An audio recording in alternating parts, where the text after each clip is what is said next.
आज हम एक्सरसाइज 4.2 पढ़ेंगे। इसमें प्रॉपर्टी के बारे में पढ़ना है। पहला जो प्रॉपर्टी आपका है इसके बारे में हम डिस्कस करेंगे। फर्स्ट प्रॉपर्टी ये कहता है कि एक सीक्वेंस हम चलेंगे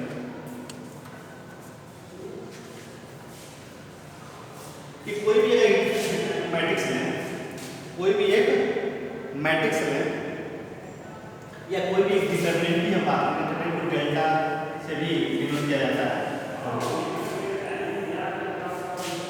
देखिए A11, A12, A13, A21, A22, A23, A31, A32, A33। अब हम करें क्या, इसका ट्रांसपोज लें, यानी रो को कॉलम में, कॉलम को रो में चेंज कर दें, इसकी वैल्यू में कोई परिवर्तन नहीं होगा, कोई परिवर्तन नहीं होगा। दैट मींस अगर हम इसके कॉलम को रो में चेंज कर लें 1, 21, A31, A12, A22, A32, A13, A23, A33 अगर हम कर लेते हैं तो इन दोनों की वैल्यू में कोई भी चेंजिंग नहीं होगी। दैट मींस और कोई भी अगर एक मैट्रिक्स है उसका ट्रांसपोज लें, उसको डिटरमिनेंट उसका हम लें, उसे कॉरस्पॉन्डिंग डिटरमिनेंट लें, उसकी दोनों की जो वैल्यू होती है क्या होती है, सेम होती है। दैट मींस रो को कॉलम में, कॉलम को रो में चेंज करने पे उसकी वैल्यू में कोई परिवर्तन नहीं होता है। फर्स्ट प्रॉपर्टी कहता है, यानी जहां भी जरूरत पड़ेगी इस प्रॉपर्टी का हम प्रयोग कर सकते हैं। सेकंड प्रॉपर्टी आपको क्या कहता है कि कोई भी डिटरमिनेंट के, किसी भी डिटरमिनेंट के दो रो या दो कॉलम को आपस में इंटरचेंज कर दें, आपस में क्या करते हैं, इंटरचेंज करते हैं, तो उसके साइन में परिवर्तन हो जाता है। जो वैल्यू आती है उसका निगेटिव वैल्यू हो जाती है। अगर निगेटिव, जैसे मान लीजिए कि हम बात करते हैं यहाँ पे 1, 2, 3, 4, 5, 6, यहाँ पे और कॉलम बना लीजिए 3, 9, 8, 2। अब इसको यहाँ कर लें, इसको यहाँ कर लें, तो इसके डिटरमिनेंट की वैल्यू जो होगी इस पे जो आ रही होगी उसके निगेटिव हो जाएगी। अगर हम इसको यहाँ करें, इसको यहाँ कर लें, तो जो वैल्यू आएगी इसका जो पहले की जो वैल्यू आ रही है उसकी निगेटिव हो जाएगी। अगर हम रो को इंटरचेंज कर लें, आपस में किसी भी दो रो को आपस में इंटरचेंज कर लें, तो क्या होगा कि जो भी इसकी वैल्यू आएगी वो निगेटिव हो जाएगी। यानी इसकी वैल्यू आप निकाल लीजिए, उसके बाद इसको किसी दो रो को आपस में चेंज कर लीजिए या दो कॉलम को आपस में चेंज कर लीजिए, उसकी वैल्यू निकालिए, तो देखिए अगर एक का 25 आया, एक का -25 हो जाएगा, एक का -25 आया होगा, एक का 25 होगा, यानी सिर्फ साइन परिवर्तन होगा। माइनस का प्लस, प्लस का माइनस, का निगेटिव कर लेना, निगेटिव का निगेटिव है तो पॉजिटिव, और पॉजिटिव का निगेटिव कर निगेटिव हो जाएगा। बस यही करते हैं। अब आइए थर्ड प्रॉपर्टी का क्या कहता है। थर्ड प्रॉपर्टी ये कहता है कि अगर हम डिटरमिनेंट के, देखिए अगर हम डिटरमिनेंट के किसी रो या कॉलम में किसी स्केलर से मल्टीप्लाई कर दें तो उसकी जो वैल्यू होगी उतनी टाइम में बढ़ जाएगी। दैट मींस अगर हम बात करें कि अगर हम इसमें इस रो में या इस रो में या इस रो में या इस कॉलम में या इस कॉलम में या इस कॉलम में किसी भी एक फिक्स नंबर से मल्टीप्लाई, मान लो 2 ही हम लेते हैं, अगर हम मल्टीप्लाई करते हैं तो इसकी जो वैल्यू आएगी उसकी 2 टाइम्स हो जाएगी। ठीक है ना, इसकी जो वैल्यू आएगी उसकी 2 टाइम्स हो जाएगी, तो इसकी वैल्यू आएगी उसकी 2 टाइम्स हो जाएगी। तो किसी भी स्केलर से किसी रो के प्रत्येक एलिमेंट में या किसी एक कॉलम के प्रत्येक एलिमेंट में अगर मल्टीप्लाई करते हैं तो उसकी वैल्यू उतनी गुनी बढ़ जाती है, टाइम्स हो जाती है। ये आपका थर्ड प्रॉपर्टी कहता है। फोर्थ प्रॉपर्टी आपका ये कहता है कि कोई भी दो रो या कोई भी दो कॉलम आइडेंटिकल हो जाए, दैट मींस सेम हो जाए, जैसे 1, 2, जैसे मान लीजिए यहां पर कर रहे हैं 1, 1, 2, 2, 3, 3, 4, 5, 6, 7 इस तरह का है। कोई भी दो रो या दो कॉलम के कॉरस्पॉन्डिंग एलिमेंट इक्वल हो जाए, फर्स्ट इक्वल सेकंड इक्वल, यानी सेम अगर हो तो इसकी वैल्यू 0 हो जाती है। इसकी वैल्यू क्या हो जाती है, 0 हो जाती है। ठीक है, क्लियर ना? या किसी एक रो या एक कॉलम में सभी एलिमेंट 0 हो तो भी उस डिटरमिनेंट की वैल्यू क्या हो जाती है, 0 हो जाती है। ये आपका प्रॉपर्टी 4 कहता है। अब ये प्रॉपर्टी 5 क्या कहता है कि कोई भी अगर हम डिटरमिनेंट लें,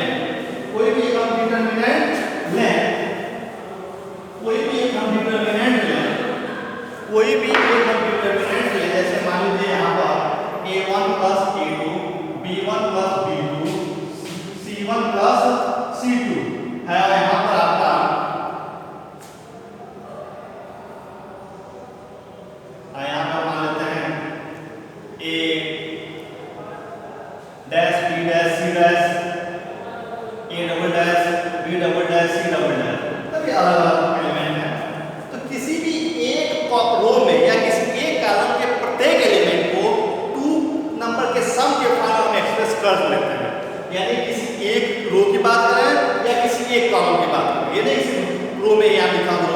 कॉलम भी ले सकते हैं, और ये इसी रो में, इस रो में भी ले सकते हैं, इस रो में भी ले सकते हैं, इस कॉलम में भी ले सकते हैं, इस कॉलम में भी ले सकते हैं, इस कॉलम में भी ले सकते हैं। और उसके प्रत्येक एलिमेंट 2 के सम के फॉर्म में एक्सप्रेस हो रहा है, तो ये दो डिटरमिनेंट के सम के फॉर्म में एक्सप्रेस हो जाता है, जिसमें ये अनचेंज होंगे, ये क्या होंगे, अनचेंज होंगे, ये अनचेंज होंगे, ये अनचेंज होंगे,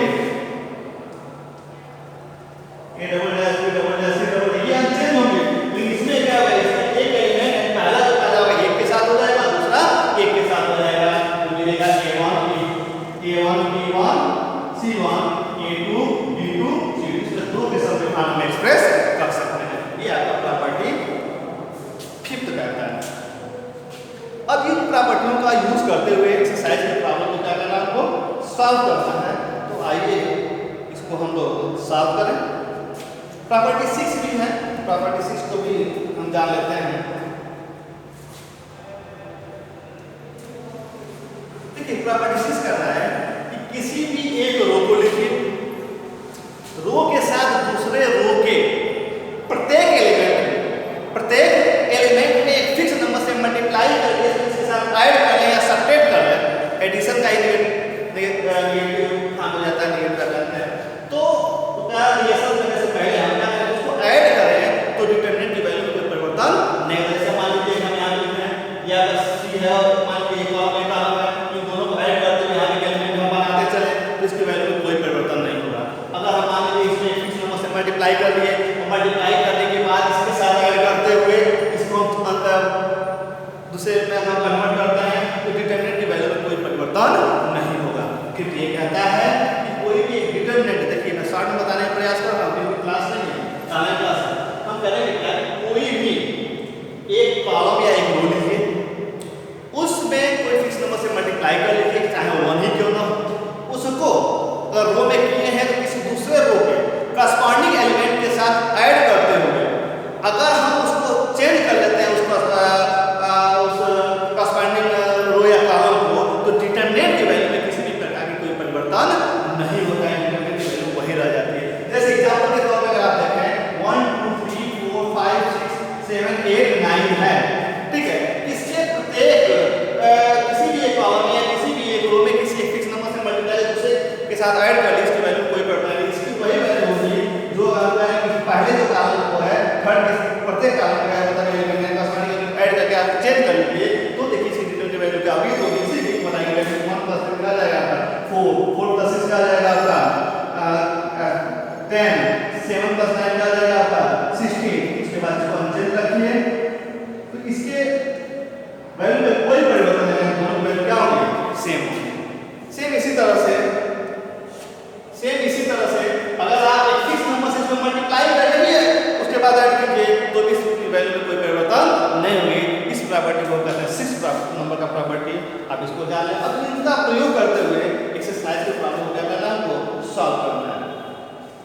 आइए हम एक्सरसाइज कर सकते हैं। Exercise 4.2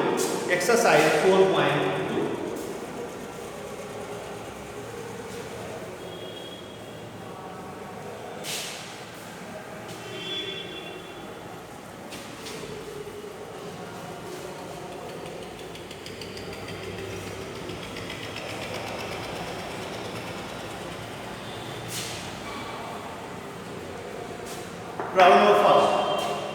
That using property of determinant and without expanding the exercise 1 to 7, देखिए डिटरमिनेंट की वैल्यू निकालनी है, लेकिन ऐसा नहीं कि एक्सपेंड करें, क्योंकि जो अभी फर्स्ट टाइम बताया गया था उस प्रोसेस में भी आप निकाल सकते हैं, लेकिन यहाँ पे प्रॉपर्टीज का यूज करके आपको क्या करना है, सॉल्व करना है। तो प्रॉपर्टी का जब यूज करते हैं तो किसी एक रो या किसी एक कॉलम में 2 जीरो लेने का प्रयास करते हैं। प्रॉपर्टी का तब तक यूज करते हैं जब तक किसी एक रो या किसी एक कॉलम में 2 एलिमेंट न आ जाए, 2 एलिमेंट जीरो न हो जाए। जब 2 एलिमेंट जीरो हो जाता है तब उसको एक्सपेंड करते हैं और सिंपली एक लाइन में क्या एक्सपेंड हो जाता है और तब हम सॉल्व कर लेते हैं।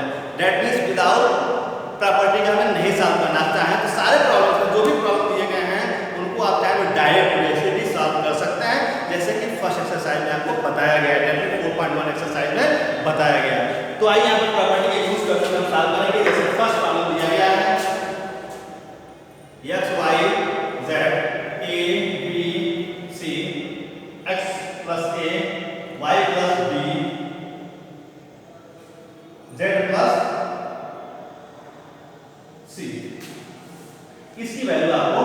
निकालनी है। तो चलिए इसको निकालना है। देखिए मान लीजिए ये रो है, इस रो का सॉरी ये कॉलम है, इस कॉलम को हम चेंज करेंगे या इसी कॉलम को हम चेंज करेंगे। तो यहाँ पे जो कॉलम है C3 इसको हम चेंज करेंगे किस फॉर्म में, C3 को चेंज करेंगे C3 माइनस C1 करेंगे। C3 माइनस C1 जो भी प्रॉपर्टी आप यूज करते हैं उसको राइट हैंड साइड में आप लिख देते हैं। तो ये 6 नंबर की प्रॉपर्टी है, C3 माइनस C1 करेंगे तो भी इस डिटरमिनेंट की वैल्यू में कोई परिवर्तन नहीं होगा, इसकी इक्विवेलेंट ही होगा। तो आइए हम इसका यूज करते हैं। तो क्या मिलेगा, चेंज किस में करना है, C3 में चेंज करना है, C1 C2 में किसी भी प्रकार कोई परिवर्तन नहीं करना है। लिखेंगे x y z a b c।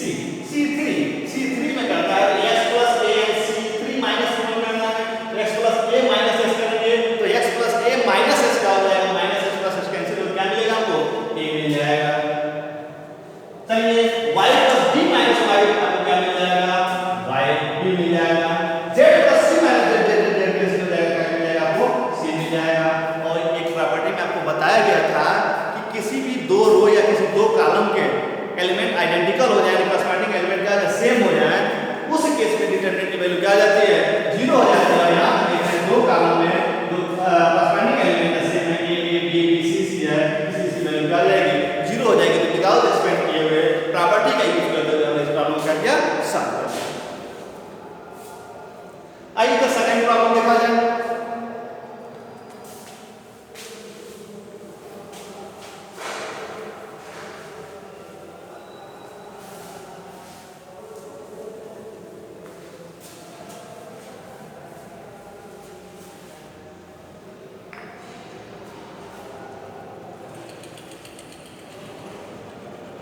a minus b, b minus c, c minus a, b minus c, c minus a minus b, c minus a minus b minus c।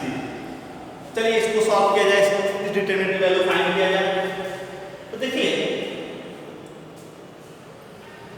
हम क्या करें, किसी भी एक रो या किसी एक कॉलम को हम ले उसमें सभी को ऐड करते हुए अरेंज करें। अगर हम यहाँ पे लिखना चाहें कि ये आपका R1 है तो R1 हम चाहें तो चेंज कर सकते हैं R1 plus R2 plus R3 के मान, क्योंकि जैसे 2 का सम कर सकते 3 का भी सम कर सकते हैं।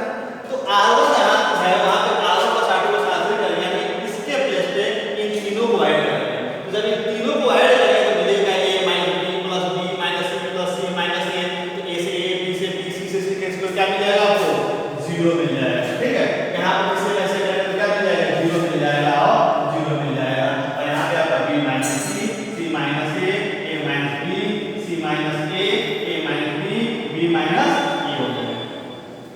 और किसी भी एक रो या किसी भी एक कॉलम के प्रत्येक एलिमेंट जब 0 हो जाते हैं उस डिटरमिनेंट की वैल्यू क्या हो जाती है, 0 हो जाती है। इस प्रॉपर्टी का यूज करते हुए हम क्या कर लेंगे, इसको 0 के इक्वल कर लेंगे। इस तरह आप 5th तक सॉल्व करेंगे। इसी प्रोसेस से हम आपको लेके चलते हैं 5th के आप 7 तक सॉल्व करेंगे। 7 नंबर जो प्रॉब्लम है बहुत इंपॉर्टेंट है। ये 2019 का जो है 2016 का 2019 में टीजीटी का हुआ था, उसमें इस क्वेश्चन को पूछा गया था।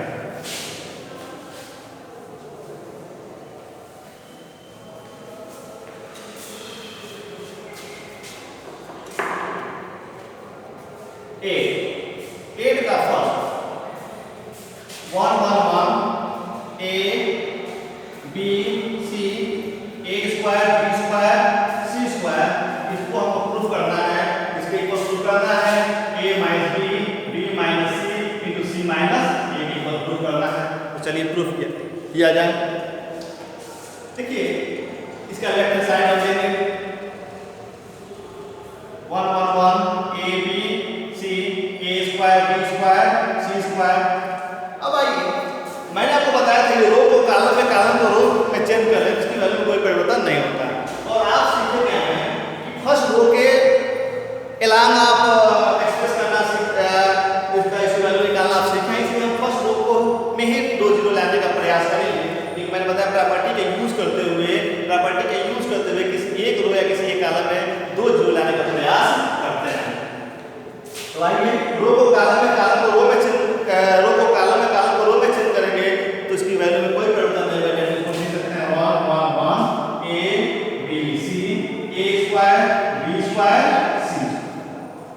अब चलिए 2 को जीरो बनाना है, तो 2 को जीरो बनाने के लिए आइए हम इसमें जीरो बनाने का प्रयास करें।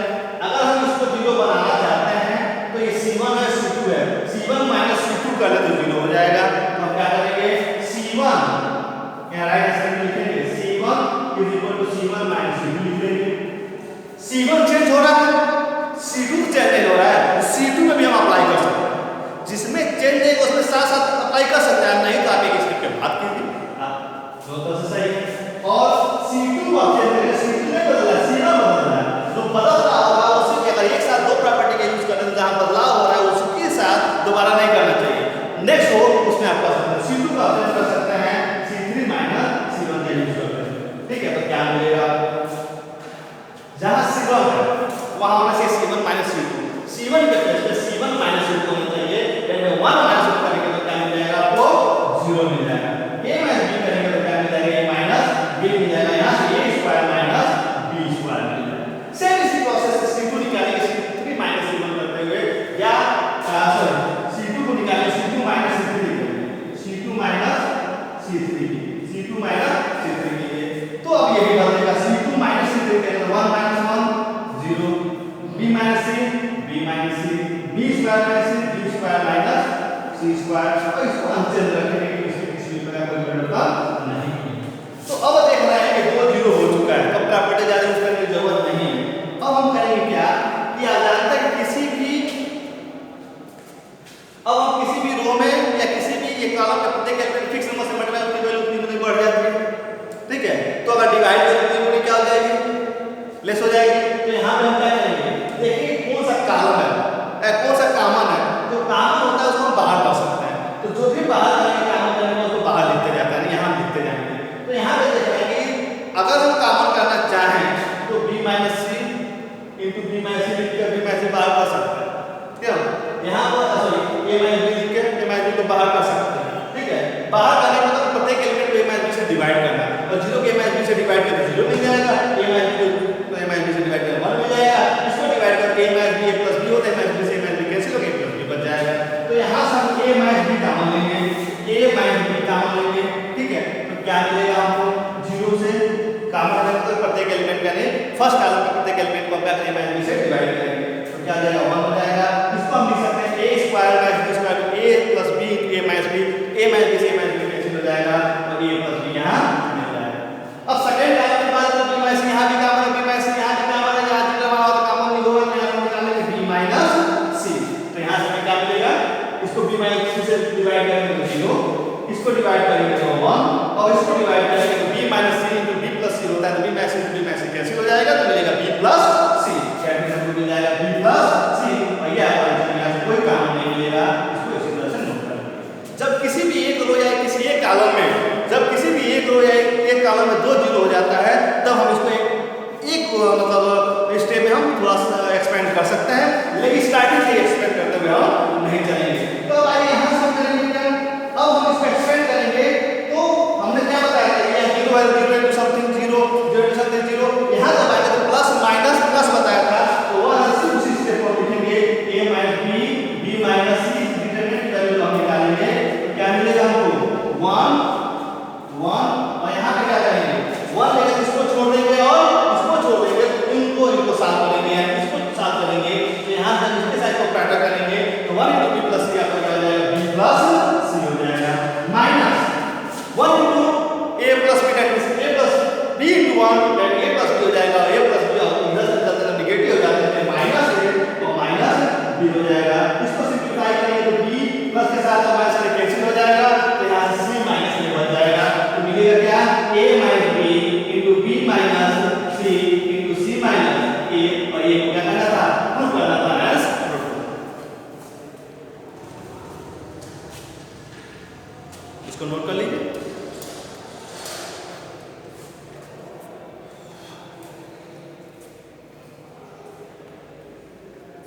सेम इसी प्रोसेस से आप इस एक्सरसाइज के प्रॉब्लम को सॉल्व करेंगे।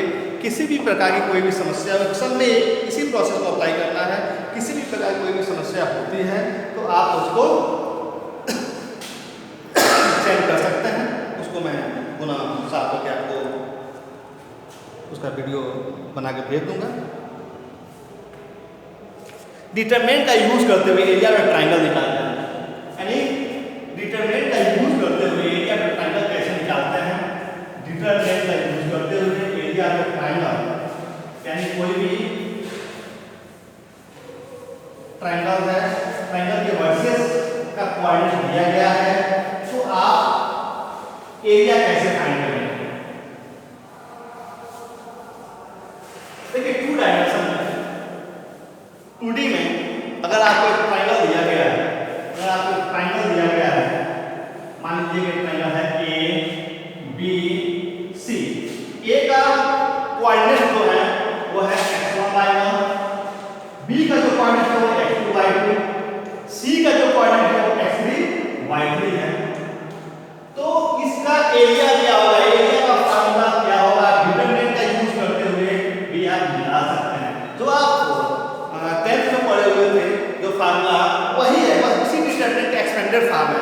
जो वहां पे पढ़ते थे एक्सपेंडेड फॉर्म था, हम उसको डिटरमिनेंट की नोटेशन में लिखने चल रहे हैं। तो यहां से जो आपका एरिया में ट्रायंगल को डेल्टा से रिप्रेजेंट करते हैं यूनिट फार्मूला में आपको लगभग बताया गया है इसके बारे में। तो आइए यहां से आपको मिलेगा 1/2, इसके बाद एक डिटरमिनेंट बनाएंगे जिसमें एलिमेंट रखेंगे x1 y1, 3/3 का एलिमेंट बनाएंगे determinant x1 y1, x2 y2, x3y3, यहाँ 1 1 रखेंगे। यानी यहाँ से आपको x1 y1 रखेंगे, यहाँ से x2 y2 रखेंगे, यहाँ से x3y3 रखेंगे। इस डिटरमिनेंट को सॉल्व करेंगे, 2 से डिवाइड करेंगे, तो जो रिजल्ट मिलेगा वो इस ट्रायंगल का क्या होगा, एरिया होगा। जैसे एक्सरसाइज 4.3 में जब आप जाएंगे, 4.3 में जब जाएंगे तो यहाँ पे पहला जो क्वेश्चन दिया गया है उसमें कहा जा रहा है find area of triangle versus at a point given in the beach of the following. यानी वर्सेस दिए गए हैं, क्या क्या दिया गया है। पहला प्रॉब्लम देखते हैं, यहाँ पे कितने वर्सेस दिए गए हैं, 1 0 6 0 4 0, सॉरी 4 0। अब पहला इसका एरिया बताइए, तो इस फार्मूला से क्या हो जाएगा, 1/2 x1 y1 x1 y1 x1 y1 x1 y1 minus 1 0 1 0 x2 y2 6 0 x3 y3 4 3 और 1 1 1। अब इसको सॉल्व करेंगे तो आप प्रॉपर्टी का यूज कर सकते हो या डायरेक्ट आप एक्सपेंड कर सकते हैं। तो यहाँ क्या जगह 1 रखेंगे पहले प्लस के साथ। अब यहाँ पे इसको छोड़ देंगे, इसको छोड़ेंगे तो 0 × 1 0 -3 × 1 -3। जब सेकंड बार रखते हैं तो -3 0 है तो 0 के साथ किसी भी मल्टीप्लाई करें 0 हो जाएगा। तो यहाँ पे आप दिखा सकते हैं 6 1 जा 6 -4 प्लस उसके बाद हो जाता है 1 और यहाँ से आपको मिल जाएगा 6 3 जा 18 -4 × 0 0 हो जाएगा। तो यहाँ से आपको सॉल्व करने के बाद क्या रिजल्ट मिलेगा, -3 ये हो जाएगा आपका 0 और यहाँ से जाएगा +18। That means 18 - 3 is equal to आपका हो जाएगा 15। That means 1/2 × 15। दैट मींस आपका यहाँ 7.5 स्क्वायर मीटर हो जाएगा। स्क्वायर मीटर आप यहीं से लिखना स्टार्ट कर देंगे, 10th में आपको बताया गया था कि कहाँ से आप लिखते हैं, तो नोट कर लीजिए।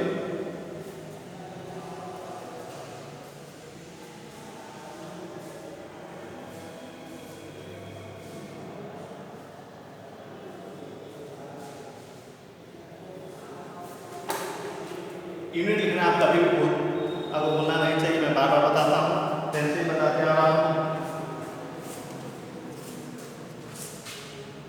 इस तरह इसका प्रयोग करते हुए आप एक्सरसाइज 4.3 के फर्स्ट क्वेश्चन का 3 पार्ट आप सॉल्व करेंगे। देखिए सेकंड में क्या कहा जा रहा है, सो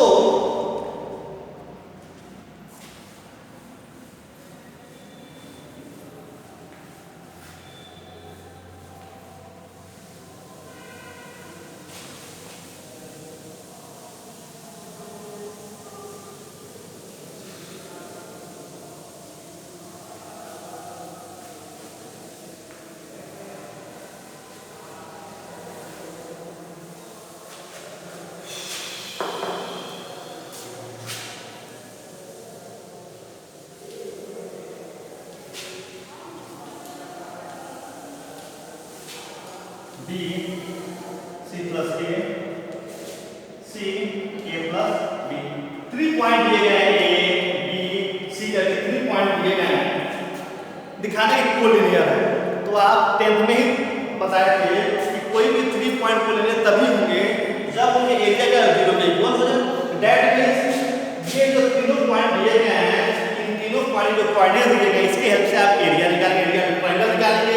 अगर 0 हो गया तो कोलिनियर है, अगर नहीं 0 होगा तो नॉन कोलिनियर होंगे। क्योंकि 3 पॉइंट कोलिनियर होते हैं तो उनके द्वारा जो ट्रायंगल फॉर्म होता है वो ट्रायंगल न होकर एक लीनियर एक लाइन हो जाता है, और लाइन के केस में एरिया क्या हो जाता है आपका 0 हो जाता है। तो आप करेंगे क्या, आप सबसे पहले डेल्टा डेल्टा के value of determinant, value of determinant यानी इसकी डेल्टा निकालेंगे। ऐसा delta means area of determinant, area निकालेंगे, और एरिया ऑफ डिटरमिनेंट मतलब एरिया ऑफ ट्रायंगल यहां पे मैं कर ट्रायंगल एबीसी। तो एरिया ऑफ ट्रायंगल एबीसी निकालेंगे किस फार्मूला से, 1/2 सॉरी कुछ मिस्टेक हो गया होगा, delta is equal to 1/2 x1 y1 x2 y2 x3 y3 1 1 करेंगे, x1 y1 यानी x1 के प्लस पे a y1 के प्लस पे a प्लस b रखेंगे, x2 की जगह पे आप b रखेंगे, y2 की जगह पे आप c प्लस a रखेंगे, x3 की जगह पे c रखेंगे, y की जगह पे c प्लस b रखेंगे। उसके बाद इसको क्या करेंगे आप सॉल्व करेंगे। सॉल्व करने के बाद अगर रिजल्ट 0 आ गया तो कोलिनियर होगा, अगर 0 नहीं आया तो नॉन कोलिनियर हो जाएगा। ठीक है, नॉन कोलिनियर हो जाएगा। अगर 0 आ गया तो कोलिनियर होगा, अगर 0 नहीं आया तो नॉन कोलिनियर हो जाएगा। इसको आप याद रखिएगा।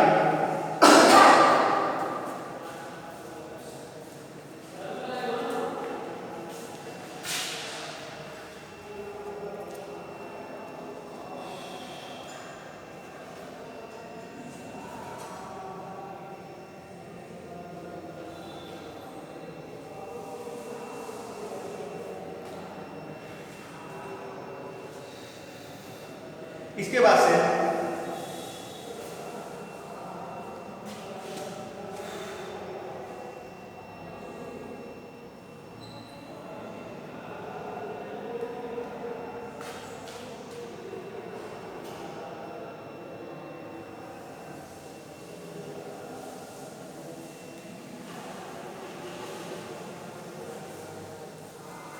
देखिए, इसके बाद से 2 पॉइंट आपको दिए जाएंगे, 2 पॉइंट दिए जाएंगे, 2 पॉइंट से पास करने वाली स्ट्रेट लाइन का इक्वेशन आपको लिखना होगा। ठीक है, यानी 2 पॉइंट दिए जाएंगे, उन दोनों पॉइंट से पास करने वाली स्ट्रेट लाइन का इक्वेशन लिखना होगा। तो मैंने बताया कि 3 पॉइंट से ज्वाइन होने वाले हैं, 3 पॉइंट को ज्वाइन करने के बाद ट्रायंगल मतलब एरिया 0 हो जाएगा। इसका मतलब क्या हो जा रहा है, कोलिनियर हो जाएगा। कोलिनियर मतलब एक लाइन पे आ जाएगा। ठीक है, तो यहाँ पे 2 पॉइंट दिया जाएगा, तीसरे पॉइंट को यानी एक आर्बिट्रेरी पॉइंट आप मान लेंगे, 2 पॉइंट दिए जाएंगे। इस पॉइंट से पास करने वाला लाइन इक्वेशन आपको बताना है। इस लाइन का एक आर्बिट्रेरी पॉइंट xy लेंगे, आर्बिट्रेरी पॉइंट xy लेंगे, और इसके साथ इन तीनों का एरिया क्या निकालेंगे, और एरिया निकालने के बाद अगर 0 आ गया तो क्या होगा, कोलिनियर होंगे। तो यहाँ पे कोलिनियर कहा जाता है कि लाइन का इक्वेशन लिखने जा रहे हैं, कोलिनियर तो मानना पड़ेगा ना। अब कोलिनियर जब मानना पड़ेगा तो फिर तीनों के हेल्प से ट्रायंगल का एरिया निकल रहा है, उसको भी 0 आपको मानना होगा। दैट मींस कहने का मतलब है कि 2 पॉइंट आपको दिया जाएगा, आर्बिट्रेरी पॉइंट xy लेंगे, इन तीनों के हेल्प से एरिया पे ट्रायंगल निकालते हैं, उसको 0 के इक्वल करेंगे। तो जो रिजल्ट xy में मिलेगा वो आपका हो जाएगा ऐसे लाइन का इक्वेशन होगा जो गिवन 2 पॉइंट से पास करने वाली स्ट्रेट लाइन का इक्वेशन होगा। ठीक है, तो आइए ये प्रॉब्लम सॉल्व करते हैं, सब कुछ क्लियर हो जाएगा। जैसे एक प्रॉब्लम दिया गया है इसमें, एट द फोर्थ में बात करो तो कहा जा रहा है कि 1 2 को ज्वाइन कीजिए और 3 6 को ज्वाइन कीजिए, और इन दोनों पॉइंट से पास करने वाली एक लाइन का क्या बताइए, इक्वेशन बताइए। लिखेंगे लेट x y, लेट कोई भी point p x y be an arbitrary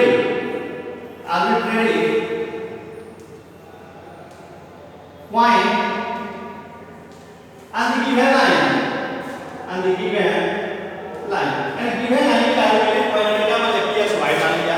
अब लिखेंगे equation of line is equal to 1/2 determinant बनाएंगे x y और x1 y1 के प्लस x को रखेंगे, 1 2 x2 y2 के प्लस 3 और 6 रखेंगे, 1 1 1 कर लेंगे, और इसको दूसरे इक्वल कर लेंगे, 0 के इक्वल कर लेंगे। अब इसको जब आप सिंपलीफाई करेंगे तो x y का रिडक्शन आएगा, इज इक्वल टू x होगा। यही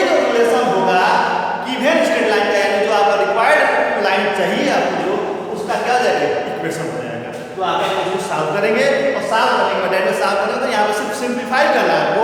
सिंप्लीफाई करने के बाद एक्स वाई में जो रिलेशन आएगा वही आपके रिक्वायर्ड लाइन का इक्वेशन हो जाएगा। तो इस तरह आप सॉल्व करेंगे। इस तरह 4.3 को आप कवर कर सकते हैं। नेक्स्ट वीडियो हमारा होगा 4.4।